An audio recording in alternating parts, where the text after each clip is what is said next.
تسير لا بها ولا عليها على الرصيف كأي من المرة قبل أن تختفي، وكأن الأرض انشقت وابتلعتها.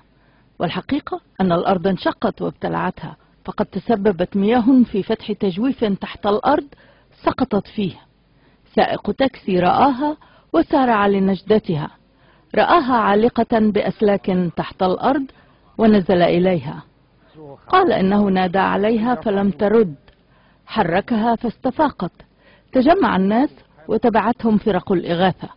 تحت الأرض حاول السائق التخفيف عن الفتاة، فيما تم إنزال سلم لهما، لكن السلم ظل يتحرك بسبب الطين اللين تحته، وكان من الصعب تثبيته، والفتاة تصرخ، فأخرجتها أولا كما قال، وتمكنت من الصعود بالفعل.